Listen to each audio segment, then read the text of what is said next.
When you're over 60, you have a special appreciation for silence. I sit in my chair by the window, staring at the cracks in the ceiling of my house with Eldred. 20 years have passed, and I still say ours. Silly, of course. It's just my house now, and those cracks are mine too. So are the memories, cracked at the edges, faded like old photographs. Eldred died suddenly. A heart attack at 48. No one expected it. He just didn't come home from work one night. I remember sitting by the phone until midnight, calling everyone I knew until the hospital called. Alger was 22 at the time. He was in college, just starting to date that Allegra. I didn't like her right away. Too smiley, too perfect. Girls like that don't fall for ordinary guys with no prospects. I know. I saw the way she looked at our house, our old furniture. She was looking for something better, and she thought Alger was her ticket to a better life. That's funny. We never had much money. Eldred was a foreman, I was an accountant, just a regular Baton Rouge family. But we had a house, a car, a little savings. It must have looked like a jackpot to Allegra, the daughter of a trailer park waitress. I smooth out the creases in my skirt, an old habit. Mom always said, Peridot, keep your back straight and your skirt wrinkle-free. She chose a strange name for me. My father was an amateur geologist, and he insisted on naming me after a semi-precious stone. I'm 67 now, and I've spent my life explaining to people that my name isn't Peridot or Perdita, and certainly not Perry. After Eldred died, everything changed. Alger dropped out of college, said he wanted to help me out financially. I was against it, but he insisted. He got a job at the sporting goods store where he used to work summers. 3 years later, he became deputy manager. 5 years later, he opened his own store. I was proud of him, I really was. But something between us snapped after my father died. It was as if the thin, invisible thread that had once bound us together had thinned to the point of breaking. I tried to be a good mom. I really did. I called him every day, asked him how he was doing, invited him over for dinner on Sundays. Sometimes he came. More often he didn't. There were always reasons: work, fatigue, plans with friends. And then he married Allegra, and there were even more reasons. Their wedding day was one of the most bitter days of my life. No, I smiled, of course. I even made a toast.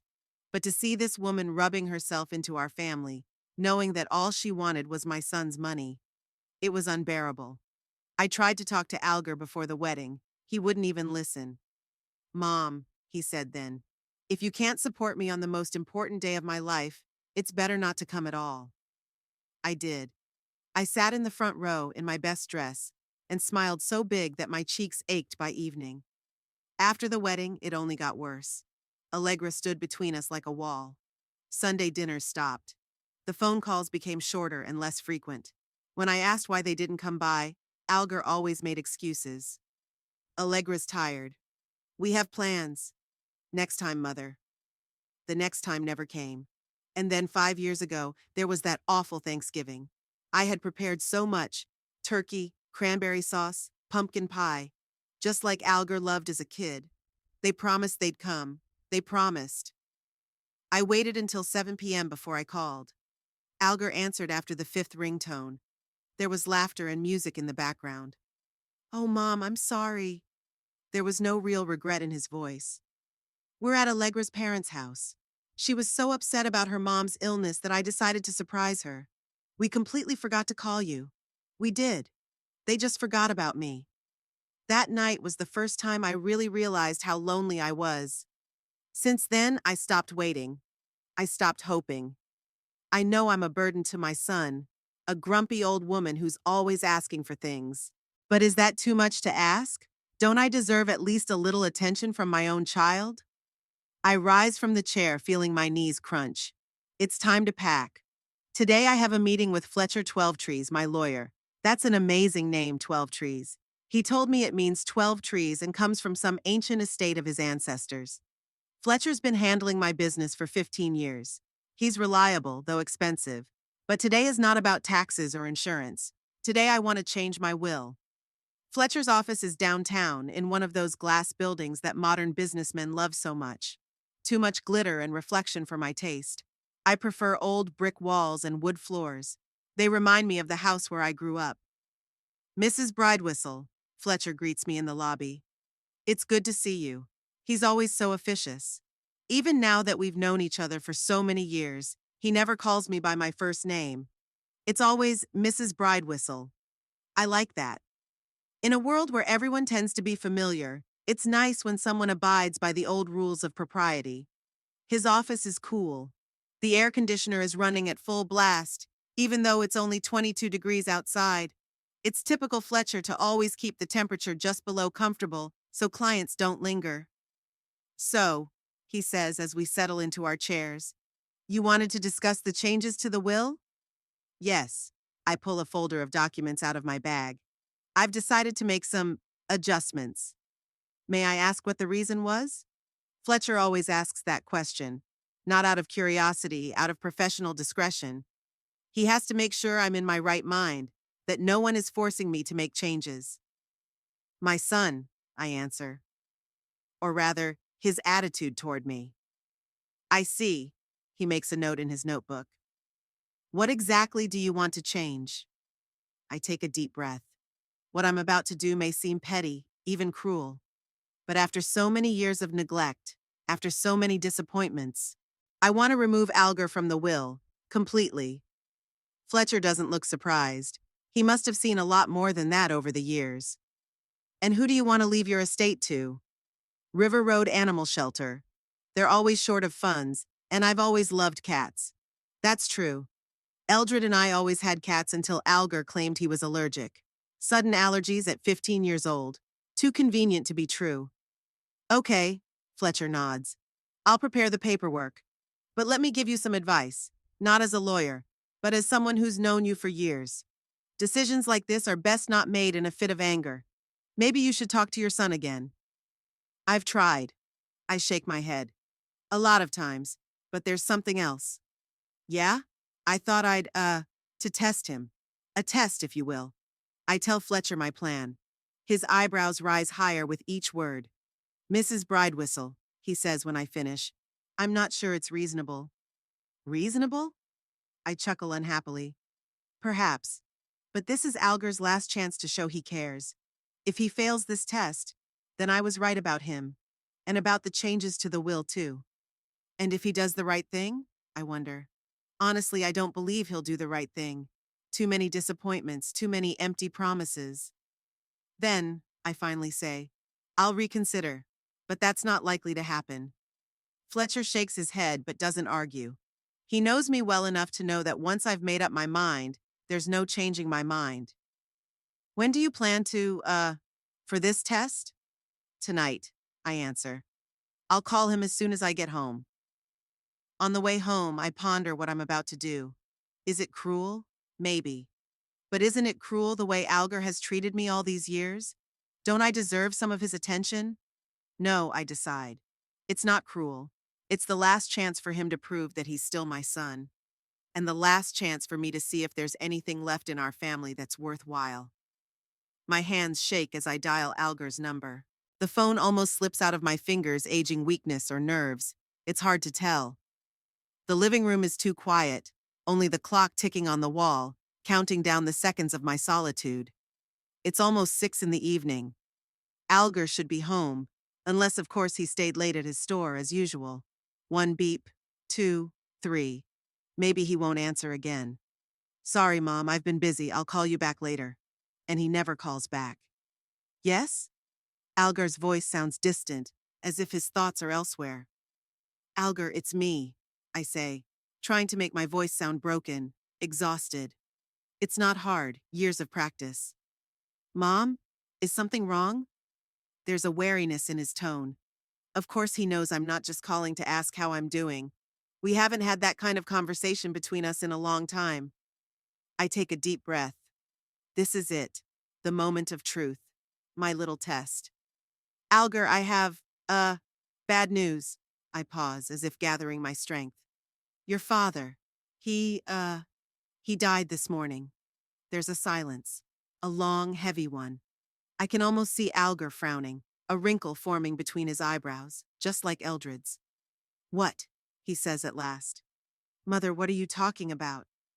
His voice sounds confused, but not shocked. Not the way a man who's just learned of his father's death should sound. There's no pain, no denial, just confusion. A heart attack, I continue, ignoring his question. Like your grandfather's. There was nothing the doctors could do. Another pause, shorter this time.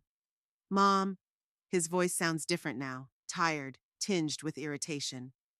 Dad died 20 years ago. You were at the funeral yourself. I bite my lip. He didn't buy it. Of course he didn't. My son isn't stupid, no matter how much I sometimes wish he was. The funeral is tomorrow. I ignore his words, continuing my act. 2 o'clock in the afternoon. The same church where you and Allegra were married. I thought you'd want to know. Mom, stop it. There's a clear irritation in his voice now. I don't know what's going on, but Dad's been dead for 20 years. You're the one who called me from the hospital. Do you remember? Of course I remember. That call was the worst call of my life. With trembling fingers, I dialed my son's number, not knowing how to tell him that his father would never come home again. You weren't there for him, I say with a bitterness that isn't at all fake. When he was dying, you weren't there. And when I called, you were with her, with Allegra. Jesus, Mom, I was 22. I was studying in another city. How could I have been there for you? I can hear him sighing deeply, trying to calm down. He always does that when he's angry, 3 deep breaths, then a slow exhale. Eldred taught him that when Alger was a teenager and he'd flare up at the slightest spark. Listen, he said more calmly. I don't know what's going on, but you need to talk to someone. Dr. Harris, maybe? Do you still go to him? Dr. Harris. My therapist that I went to after Eldred died. He thinks I'm crazy. The funeral's tomorrow, I said stubbornly. Will you come? There's another pause, then a heavy sigh. Mom, tomorrow is Allegra's birthday. We made reservations at Le Chateau, invited guests. I can't cancel at the last minute. That's it. That's the answer I've been waiting for and dreading at the same time. My wife's birthday is more important than my father's funeral. Even if father had really died yesterday, Alger wouldn't have come to the funeral. Because of Allegra's birthday. Because of a table at an expensive restaurant. Something inside me breaks completely. The thin thread that still bound us together breaks with an almost audible tinkle. Of course, I say, and my voice sounds strange even to myself, aloof, almost calm. The birthday is more important. I understand. Mom, there's a clear concern in his voice now. Dad died 20 years ago. If you really think he died yesterday, you need help. Professional help. I can come down this weekend, we'll talk. Don't bother, I cut him off. I'm sure you'll have other plans. With Allegra. It's not fair, his voice rises. I'm trying to help. But you do it all the time, accusing, pressuring, manipulating. Every conversation with you is walking through a minefield. I never know what might upset you. I don't say anything. I have nothing to say to him because he's right about something. I do push, manipulating. But do I have a choice? How else can I get him to pay attention to me? Algar, I finally say. Just tell me the truth. If your father had really died yesterday, would you have skipped his funeral for Allegra's birthday? There's a long, heavy silence. I can almost see him clutching the pipe, the jowls in his cheekbones tensing, just like Eldred's when he was angry. I'm not going to answer that question, he says finally. Because it's ridiculous. Dad died 20 years ago. You were there. I was there. We picked out his coffin together, remember? Black with silver handles. You said he would have loved it. I remember. Of course I remember. It was the hardest choice I ever had to make. So you're not coming, I say quietly.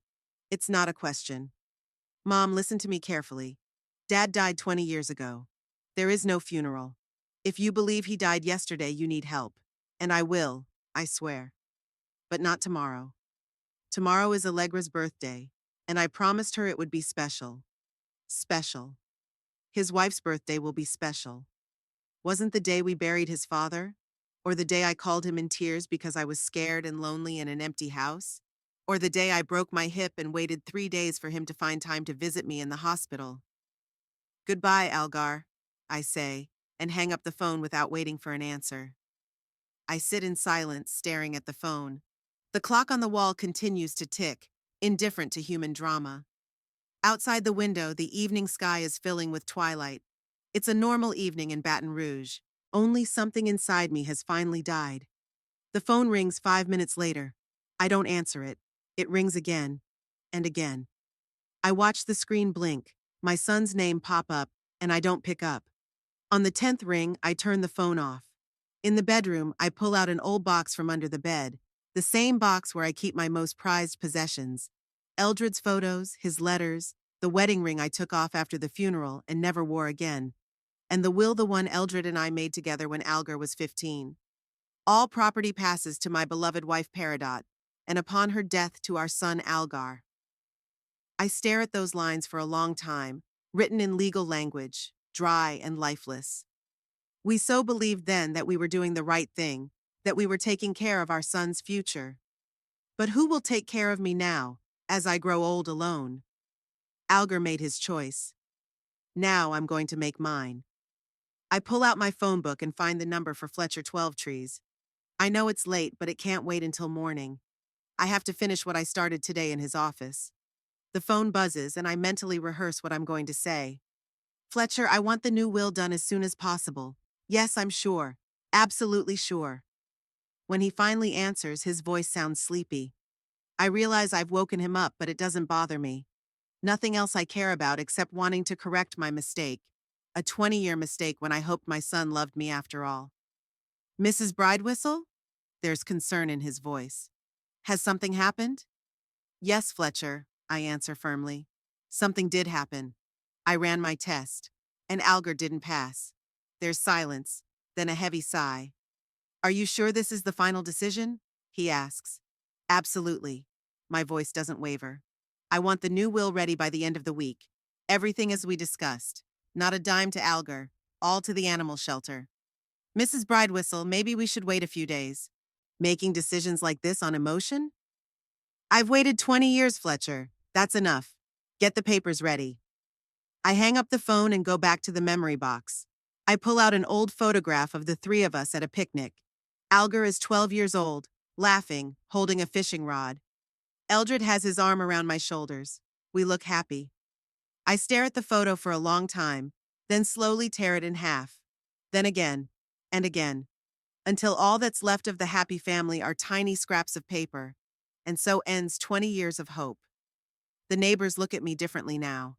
I notice it when I go out to get the mail or water the roses in the front garden. Their looks are a mixture of pity and judgment that sends shivers down my spine. Especially Martha Jenkins and her German shepherd. She used to always stop to chat over the fence, but now she just nods and hurries away, as if she's afraid of catching my madness. Madness. That's what they call it. I heard Martha saying to Eleanor Page, they didn't know I was standing behind the poor old Peridots out of her mind. She called her son and told him his father was dead, and her husband's been in the grave for 20 years. News in our neighborhood spreads with the speed of a fire in dry grass. Algar must have called one of the neighbors after our conversation. Probably Martha. They've always gotten along well. Or maybe his friend Rachel, who lives across the street and is friends with everyone in a 3-block radius. I shouldn't be ashamed. After all, it was just a test. I wasn't crazy, I just wanted to know the truth about my son.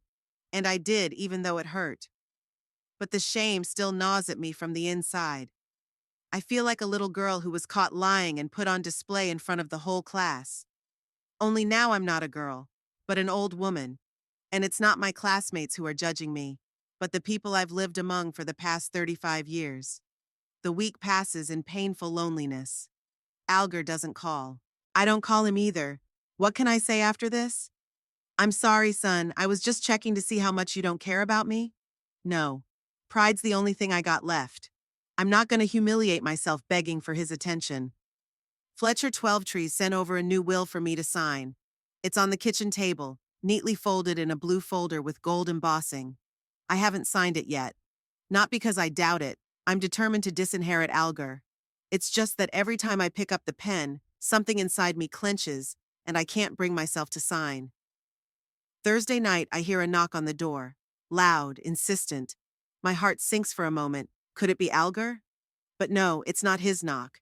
He always knocks 3 times, then a pause, then 2 more, a habit from childhood. This knock is alien, even and demanding. I open the door and see Allegra. She stands on the threshold in her impeccable ivory linen suit, with perfectly styled hair and makeup that only emphasizes her cold beauty. As always, not a speck of dust, not a wrinkle. Perfect in every way. How I hate her. Peridot. She never calls me mom or mother-in-law, only by my first name as if I were her age. We need to talk. I want to slam the door in her flawless face, but that would be too easy, too obvious. Instead, I step back, letting her into the house. Come in, I say dryly. Tea? No, thank you. She walks into the living room and sits down on the couch, carefully straightening the creases in her pants. I won't be long. I sit across from her, keeping my back straight, just like my mom taught me. Peridot, never slouch in front of anyone you don't respect. Good advice. I just wish my mother had explained how not to slouch when you're over 60 and your back hurts just looking at a stack of laundry. Alger told me about your conversation, Allegra begins without preamble.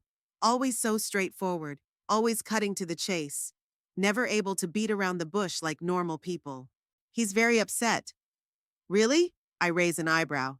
You wouldn't know it from him. He hasn't even called all week. That's because he's furious, Peridot. Her voice remains steady, but I can see the judgment in her eyes. How could you put on such a spectacle? To say that Eldred is dead when he's been gone for 20 years? Do you have any idea how that sounds? How does it sound that my son wouldn't come to his father's funeral because of your birthday? I parry. Allegra shakes her head like I'm an unintelligent child who doesn't understand the obvious. Eldred is dead, Peridot. Dead for 20 years. Alger was at his funeral. You both were. How can you say such things? It's just cruel. Cruel? I feel a wave of anger rising up inside of me. You know what's cruel? Forgetting your own mother on Thanksgiving, or showing up late for her birthday because there was traffic, or calling once a month just to ask if something needs fixing around the house. My head suddenly feels light, like it's filling with air. Black spots float before my eyes. The room spins and I grab the arm of the chair. Peridot? Allegra's voice comes from far away. Are you ill? I try to answer, but I can't speak. The right side of my face suddenly goes numb, like a dentist's injection. I raise my hand to rub my cheek, but it's heavy, unruly. Peridot! Allegra's voice is now clearly frightened. Do you need help? I'll call an ambulance. I hear her on the phone, her voice sounding worried, but the words merge into an unintelligible stream. The room continues to spin, and I close my eyes, trying to stop it from spinning. The last thing I remember before I fall into darkness is Allegra's face leaning over me, and the unfamiliar worry in her always serene eyes. When I come to, the first thing I see is a white ceiling with fluorescent lights. A hospital. In the air is the distinctive smell of antiseptic that I remember so well from the 2 weeks I spent here with a broken hip 3 years ago.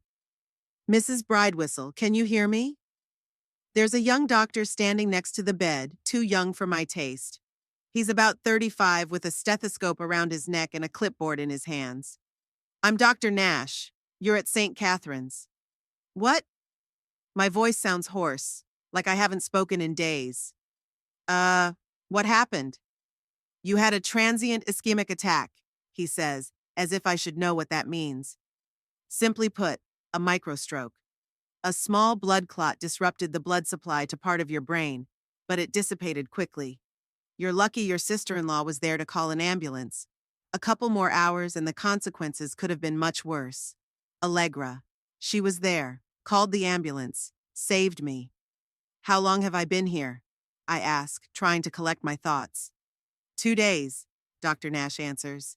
We've been keeping you under observation, running tests. There doesn't appear to be any permanent damage, but you'll need to take medication and have regular checkups.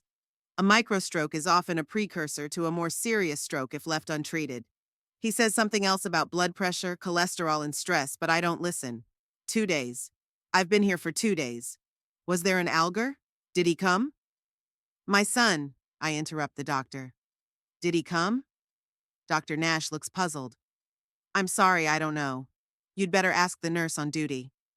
He leaves after a few minutes, leaving me alone in the room. I look at the hospital clothes, the IV attached to my arm, the monitor counting my heartbeats. It's just like the time I broke my hip. Only then Alger came in on the 3rd day, with a bouquet of gerberas, my favorite flowers, and a guilty look on his face. I'm sorry, Mom. I was swamped at work. No flowers on the nightstand, no gerberas or any of the others. The door opens and a nurse enters, a full woman in her 50s with a tired but kind face. Ah, you're awake, she smiles. How do you feel? Like I've been run over by a truck, I answer honestly. Can I have some water? She helps me sit up and hands me a glass of water with a straw. My son, I ask, taking a few sips. Alger Bridewhistle. Did he come in? The nurse nods. Yes, more than once. Sat here for hours. His wife was here too. They just left an hour ago. I told them they needed to rest and you weren't likely to wake up until morning. She looks at the clock. It's almost midnight now. I lean back on the pillows trying to make sense of this information. Alger was here, sitting by my bed, waiting for me to wake up. They left this. The nurse points to the bedside table on the other side of the bed that I couldn't see. There's a bouquet there, not gerberas. Wildflowers picked from what looks like some roadside store. And a card. I take the card with trembling fingers. Alger's handwriting is angular with sharp lines like Eldred's. Mom, please get well. We need to talk. I'll be there for you. Alger. Simple words. No apologies. No declarations of love. But something in that simplicity makes me clutch the card in my hand, as if it's the last thing that connects me to reality. The nurse walks away, leaving me alone with my thoughts. I lie there, staring at the ceiling, and for the first time in a long time, I let myself think not about what Alger did wrong, but about what I could have done differently. Maybe I've been pushing him too hard all these years. Maybe I should have let him go, let him live his life without the constant guilt. Maybe I used Eldred's death as a weapon to keep my son close instead of helping him through this loss. I remember how Alger cried at his father's funeral. Silently, clenched teeth, just like a grown man, even though he was only 22. I was too absorbed in my own grief to notice his pain. And then I just demanded that he take care of me, without thinking that he needed taking care of himself. I turn my head and look at the bouquet of wildflowers. Not gerberas my favorite, but wildflowers. The ones Allegra loved. I remember her talking about it at their wedding. So she was the one who chose the bouquet. And she was the one who called the ambulance when I felt sick. And maybe she insisted that Alger come to the hospital. What if I've been wrong about Allegra all these years? What if she's not an inheritance hunter, but just a woman who loves my son and is trying to build a family with him despite his complicated mother? These thoughts make my head start to spin again, but in a different way. Not from a seizure, but from a sudden realization. Maybe the problem wasn't Alger or Allegra. Perhaps the problem had always been me. I fall asleep with that thought, holding a card from my son in my hand. The dream comes quickly, but it is restless, full of images of the past. Eldred, young and smiling, holding little Alger in his arms. Me, standing on the sidelines, always disgruntled. Teenage Alger slamming the door after another fight. My lonely reflection in the bathroom mirror when I first noticed that I was becoming like my mother, the very one I had sworn never to remind me of. In the morning, I'm awakened by a ray of sunlight shining through the blinds. I slowly open my eyes, feeling surprisingly rested despite the hospital bed and the IV in my arm. In the chair next to the bed, Alger is dozing. He's in the same clothes as yesterday, if the nurse's words are to be believed. Hair disheveled, stubble on his cheeks. He looks exhausted, like he hasn't slept in days. I look at my son. Now that he's asleep, I see him as the boy I once cradled in my arms. The same one who used to come running to me with his broken knees and frustrations. When did it all go wrong? When did this wall of resentment and unspoken words grow between us? Alger moves and opens his eyes. We stare at each other in silence for a moment, as if we don't know where to begin. Mama, he says at last, and there is so much in that word. Relief, fatigue, uncertainty. You're awake. Yes, I answer. Last night, the nurse said you were here. He nods, straightening up in the chair. Allegra called. Said you'd gotten sick and the ambulance had taken you away. We got here as soon as we could. There's no reproach in his voice, but I still feel a pang of guilt. They did. Despite everything I said, despite my testing, they came. Thank you. I say quietly. I, I'm sorry about that phone call. It was stupid. Alger stares at me for a long moment as if trying to figure out if I'm sincerely apologizing or if it's just another manipulation. Why, Mom? He asks at last. Why did you do that?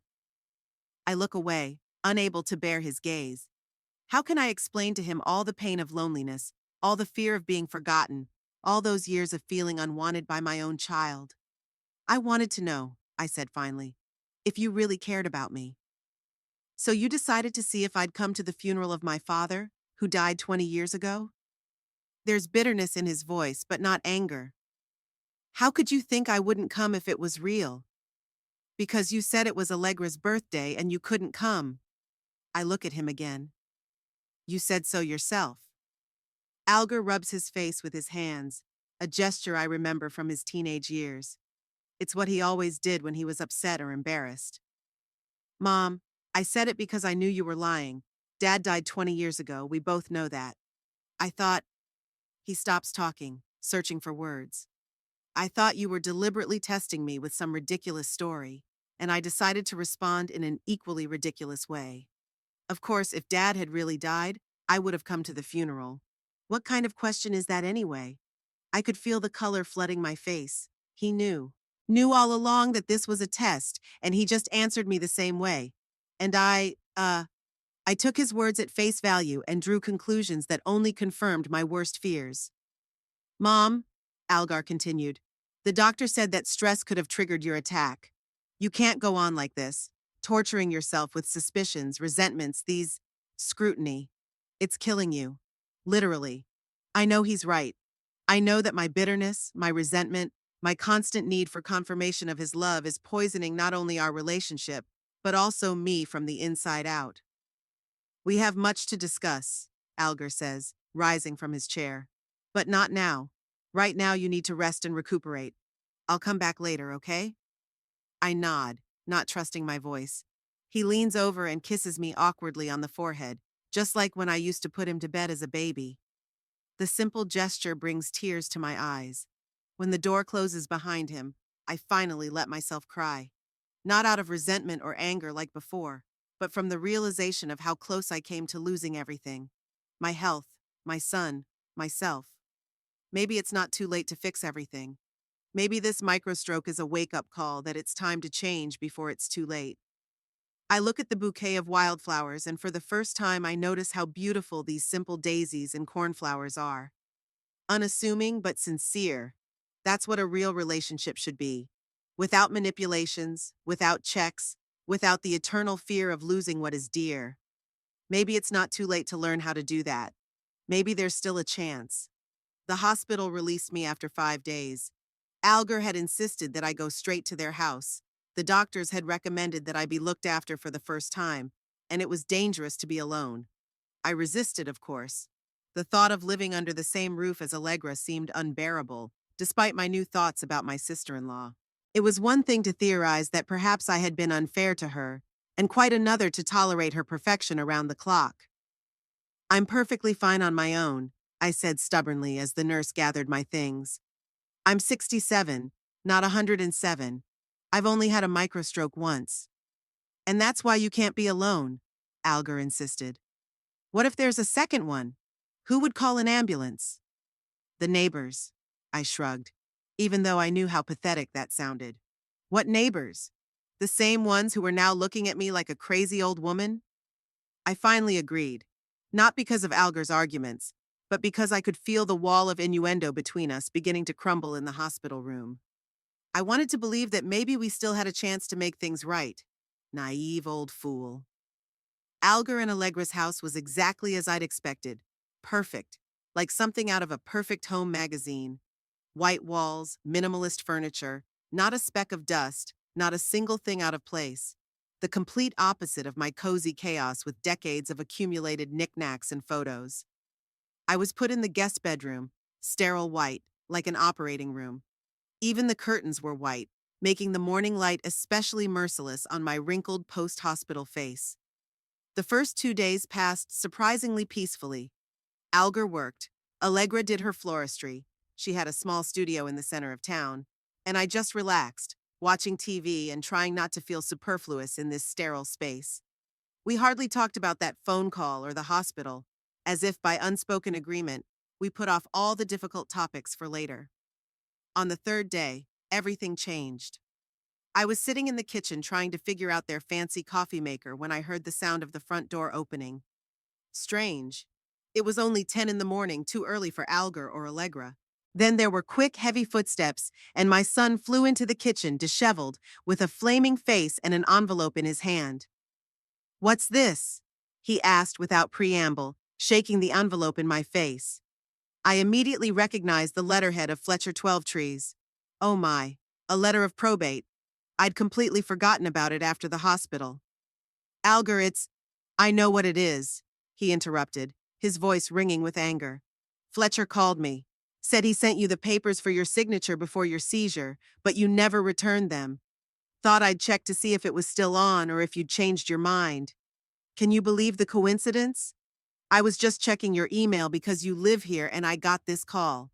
And I thought, what's he talking about? What papers?" So I asked him to explain. I kept quiet, feeling my heart pounding in my throat. Too fast, too hard, the doctor had warned me about this kind of thing. "And Fletcher told me everything," Algar continued, dropping the envelope on the table. "About how you decided to disinherit me, completely, in favor of some cat shelter.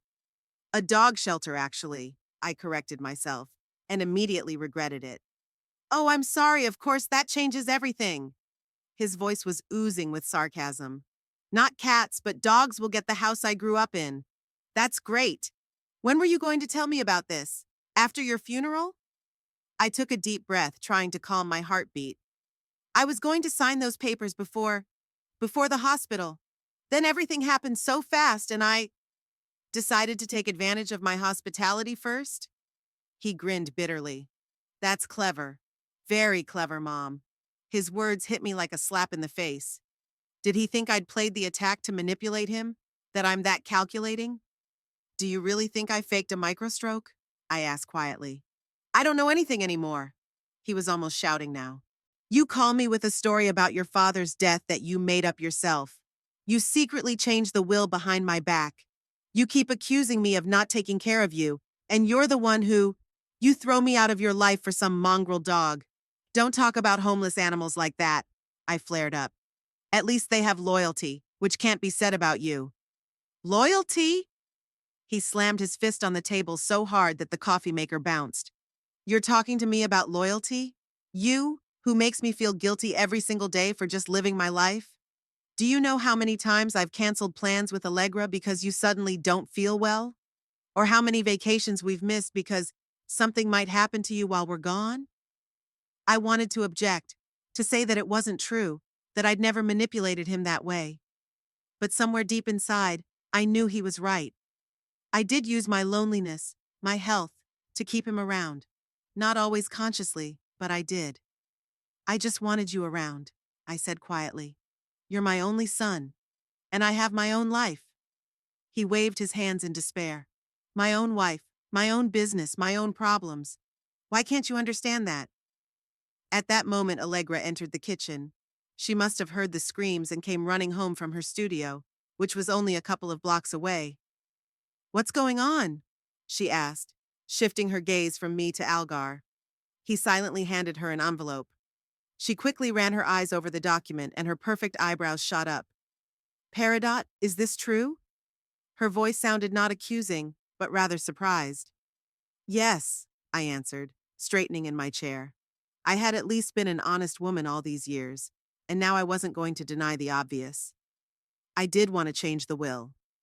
After that phone call when Algar said he wouldn't come to my father's funeral because it was your birthday. "But he knew you were lying!" Allegra exclaimed with genuine bewilderment. "He told me about that call, and we both thought you were just checking up on him. Or maybe you were having memory problems. We even wanted to call a doctor. And instead you decided to punish him by disinheriting him?" she continued, shaking her head. "Peridot, that's insane. Madness. There's that word again. Everyone thinks I'm a crazy, crazy old woman. Maybe they're right. Maybe I really am crazy with loneliness and resentment." "Get out of my house," Algar said in a low, furious voice. Algar! Allegra grabbed his arm. You can't! The doctors said. I don't care what the doctors said. He shook off her hand. I'm not going to keep a man in my house who thinks me unworthy of even a miserable inheritance. It's not about inheritance, I tried to explain, feeling tears come to my eyes. It's not about the money or the house. It's about you, the way you've treated me all these years. How have I treated you? He laughed bitterly. I've spent my whole life trying to please you, my whole damn life. And what do I get in return? Accusations, manipulation, and now this. He jabbed his finger at the envelope again. Algar, please. Allegra tried to calm him down. Let's discuss this when you've... There's nothing to discuss, he cut off. She had made it clear what I meant to her. Zero. Nothing. That's not true, I exclaimed, rising from my chair. The room swam a little in front of me, but I steadied myself. You mean everything to me. That's why it hurts so much when you ignore me. Forget my birthdays, come over for dinner once a year, and then look like you're doing me a favor. Are you serious now? He came right up to me, his face contorted with anger. I call you every week, every goddamn week. I check your roof before every rainy season. I fix your dishwasher when it's easier to buy a new one. I take you to the doctor when you ask me to. What else am I supposed to do? Move in with you? Divorce Allegra because you don't like her? Give up my life? I didn't know what to say. There was some truth in what he said. He did do all those things. But somehow I always felt like it wasn't enough. That he should give me more time, more attention, more of himself. I'm your mother, I said finally. I have the right to... No, he interrupted, backing away. You have no right to demand my life in exchange for yours. You have no right to punish me for growing up and living on my own, and you certainly have no right to test my love with stupid tests and then punish me for failing them. Algar, please, Allegra tried to intervene again. Your mom just got out of the hospital. She shouldn't be worried. Then she'd better go. He crossed his arms across his chest. Because I'm very, very angry right now, and I can't guarantee I won't say something else. Exciting. Allegra threw me an apologetic look. I think you both need to cool down, she said diplomatically. Maybe, Peridot, you could stay with a friend for a few days. And then, when things have calmed down... I don't have any girlfriends, I replied bitterly. At my age, you don't have girlfriends. But don't worry, I'm not going to stay where I'm not welcome. I started to leave the kitchen but stopped in the doorway. And you know what, Algar? I'm not changing my will. You're right. It was a stupid, vindictive idea. But not because you've been so good to me all these years, but because I finally realized that nothing, no inheritance, will make you love me the way I need you to. So take the house, take the money, you'll still get it sooner or later. But don't expect me to be grateful for the crumbs of attention you throw my way.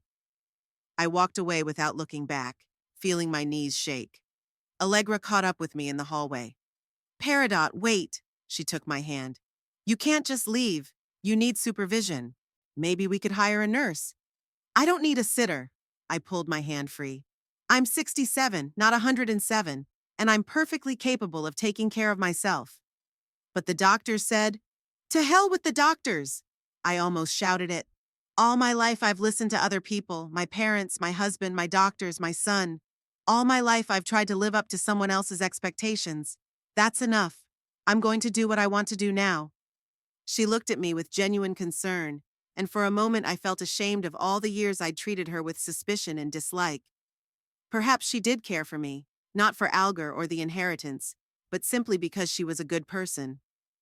At least let me call a cab, she said. Okay, I agreed, suddenly feeling tired.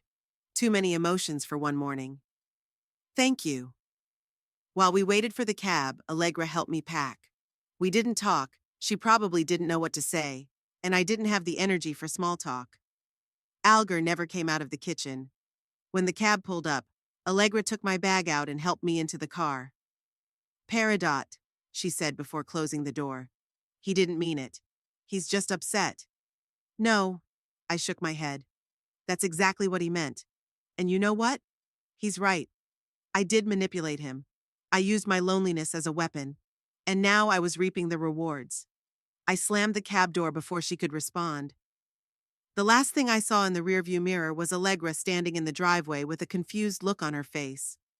At home, I was greeted by silence and dust. In the days I'd spent in the hospital and at Algar's, it was as if the house had aged even more. Or maybe it was me coming back different, more alert to signs of decay. Cracks in the walls that I hadn't noticed before. Faded curtains, creaking floorboards. The house that Eldred and I had bought with such joy 35 years ago now seemed like a cage full of painful memories. I walked slowly into the living room and sank into my favorite chair. How many evenings had I spent here, staring at the phone and waiting for Algar to call? How many times had I rehearsed accusatory speeches I'd never said out loud? How much bitterness had she accumulated over the years, turning her loneliness into a weapon against her own son? The will was still on the table next to the chair, in a blue folder. I picked it up and opened it, rereading the dry legal wording. I, Peridot Eliza Bridewhistle, being of sound mind and firm memory. Was I really in my right mind when I decided to disinherit my son? Or was it just another act of revenge on my part, another attempt to make him feel the pain I felt? I put the folder aside. What now? Algar had made it clear he didn't want to see me.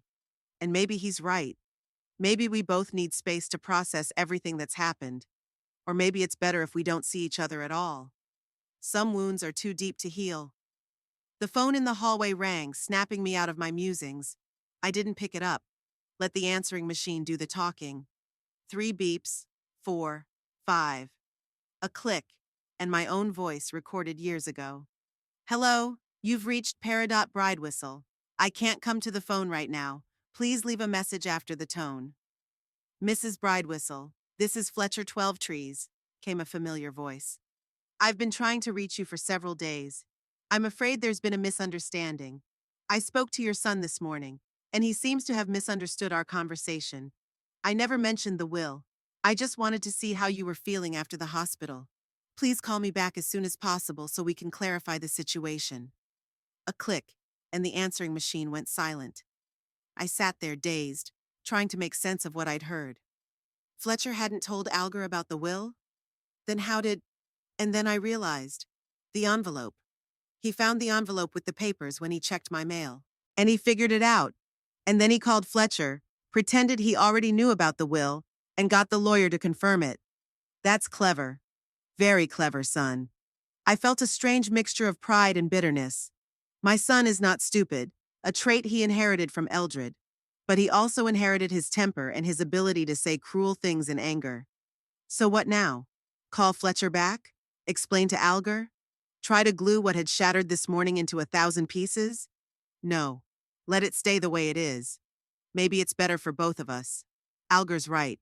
I've used my loneliness as a weapon for too long. Too long waiting for what he couldn't give me. It's time to let him go. Time to let us both go from this toxic relationship that only hurts. I rose from my chair, picked up the blue folder and slowly tore it in half, then another, and another, and another, until there were only scraps of paper left of the documents. I will not change the will. Not because of Algar or his anger, but for my own sake. Because I'm done living on revenge and grudges. No more using what little I have as leverage. It's time to start living for myself, for the first time in many, many years. The realtor said the house would sell quickly. He wasn't wrong. 3 weeks after listing, I already had a buyer. A young couple with a young child and another on the way. They fell in love with the wide staircase and spacious backyard, the very space I had spent the last few years thinking was too big for a lonely old lady. Mrs. Bridewhistle, they're offering $10,000 less than the asking price, Douglas, my realtor, said, nervously adjusting his tie. But they say it's their final offer. I shrugged. I didn't care about money. I had enough in savings, plus Eldred's pension, plus my own. I'd never been a spender, preferring to save for a rainy day. Well, that day had finally come. So be it, I said, as long as the deal closes quickly. Douglas nodded, clearly pleased with my accommodating attitude. Most of his clients must be haggling for every penny. But I didn't see the point of this game. All I needed was to get out of Baton Rouge as soon as possible, make a fresh start where no one knew me. Algar and I hadn't spoken since the day he kicked me out of his house. Allegra had called a few times checking on me, offering help, which I politely but firmly declined. I didn't tell them about the sale of the house. Let them find out when it was over. Let them feel the same surprise and helplessness I felt when I received that ill-fated letter. Is that petty? Perhaps. But after so many years of suppressing my desires, after so many years of living for others, first my parents, then my husband, then my son, I had finally decided to live for myself. And in this new life, there was no room for looking out for other people's feelings. Sorting through my belongings took longer than I expected.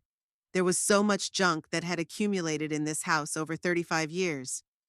Alger's old school notebooks, boxes of Christmas decorations we hadn't pulled out in 10 years, books no one had read, clothes no one had worn.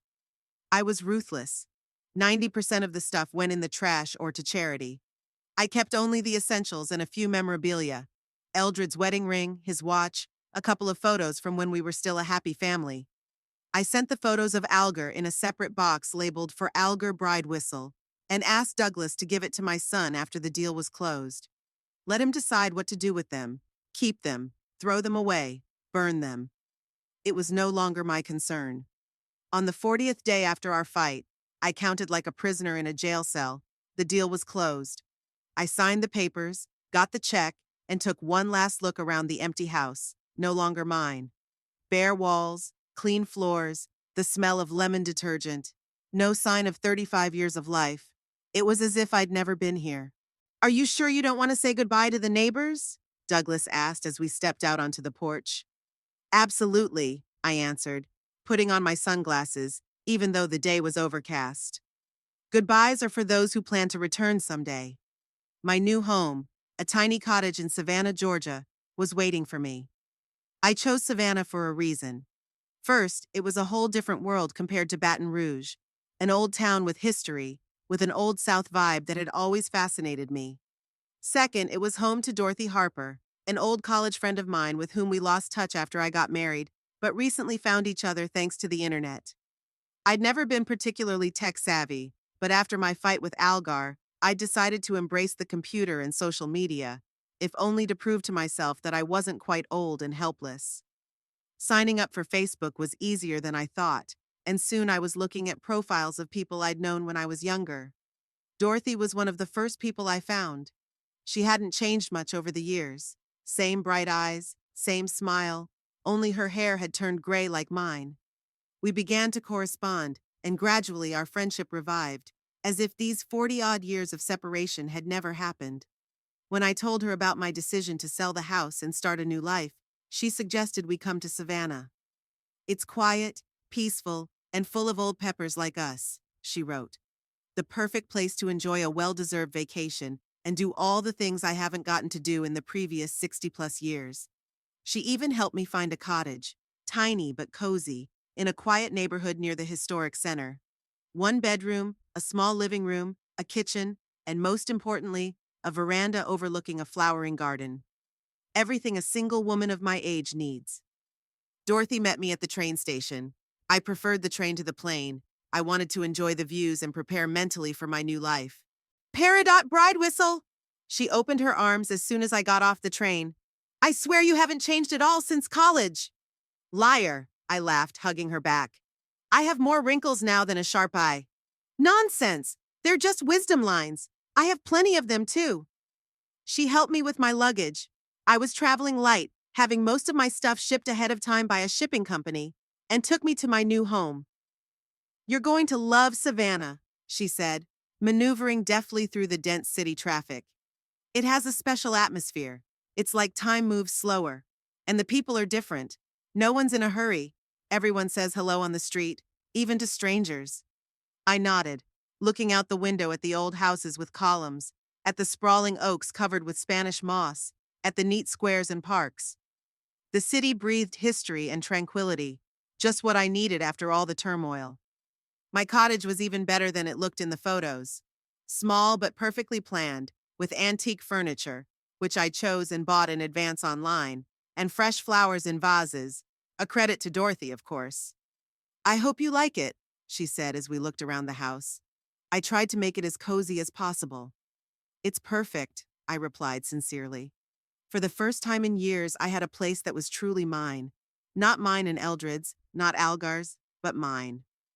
Dorothy nodded understandingly. I told her about my problems with my son. Not everything, of course, but enough for her to get the big picture. You know, she said as we sat on the veranda with glasses of wine, sometimes letting go is the best thing you can do, both for yourself and for them. Yeah, I agreed, looking up at the sunset sky. Too bad it took me 67 years to realize that. The first weeks in Savannah were a blur. I was setting up house, getting to know my neighbors, exploring the city with Dorothy as my guide. She introduced me to her friends, older ladies like us, but surprisingly active and cheerful. They played bridge on Wednesdays, went to the theater on Fridays, and had a book club on Sundays. I soon became part of their circle, the first time in years that I had real friends. I made a habit of walking around the historic center every morning, enjoying the architecture and atmosphere of the Old South. Sometimes I stopped at a little cafe on the corner of Abercorn Street that served the best coffee and the freshest cinnamon rolls in town. The owner of the cafe, Marjorie, soon remembered my order and always greeted me by name. The usual Mrs. Bridewhistle, latte and a cinnamon bun. I would nod and sit at my favorite table by the window overlooking the square with the fountain. Sometimes I'd bring a book. Sometimes I'd just watch passers-by, making up stories about their lives. On one such day, as I sat in a cafe, lazily thumbing through a new novel I'd bought on the recommendation of a book club, the bell above the door jingled, and a woman entered. Something about her gait seemed familiar. I looked closely, and my heart skipped a beat. Allegra. She noticed me almost immediately. It was hard not to notice the only gray-haired lady in an empty cafe. Her face showed surprise, then uncertainty, and finally determination. She headed straight for my table. Peridot? Her voice sounded uncertain, as if she didn't fully believe her eyes. Is that really you? I put the book aside and nodded, trying to stay calm, even though everything inside was turning upside down. How had she found me? Why had she come here? Do you want to sit down? I pointed to the chair across from me, deciding that politeness was the best tactic in this situation. She sat down with her hands nervously clasped in her lap. We've been looking for you, she said without preamble. After the house was sold, Algar almost went crazy with worry. Did he? I raised an eyebrow. I thought he seemed quite pleased to be rid of me. He said that in a huff, she shook her head. You know his temper. Fiery like his father, I finished. Like his father, I finished for her. Yes, I know, but that doesn't excuse his words or his actions. Allegra sighed. Look, I didn't come here to make excuses for Algar or to convince you to come back. I just wanted to make sure you were all right. And to tell you that Algar's sorry. He's too proud to admit it, but he really is sorry. And how did you find me? I asked, ignoring her words about Algar's regret. I didn't care if he was sorry or not. That part of my life was over. Douglas, your realtor. He handed us a box of pictures and mentioned that you'd moved to Savannah. The rest was just a matter of checking the real estate records in your name. That's clever. Very clever. I underestimated Allegra all those years ago. Her perfect looks hid a sharp mind. Well, as you can see, there's nothing wrong with me, I said. I'm living my life, enjoying my new home, my new friends. For the first time in years, I'm really happy. I'm glad, she smiled, and there was no falseness in her smile. Really happy. You deserve to be happy, Peridot. We were quiet for a while. Marjorie brought my order and looked questioningly at Allegra. I'll have the same, she said. How is Algar? I asked when Marjorie stepped away. Not that I was interested, just out of politeness. He's fine, working hard. Opened a second store in New Orleans. Glad to hear it. I sipped my coffee, savoring its bitter flavor. He was always ambitious. He misses you, Allegra said suddenly. Never admits it, but he misses you. Sometimes I hear him talking on the phone, and for a moment his voice is different, as if he were talking to you. I felt something clench inside, an old pain I thought was long buried, but only for a moment. Then came the now familiar feeling of release. Tell him I'm okay too, I said calmly, and that he has nothing to worry about. I don't plan to come back or interfere with his life. He'd like to talk to you.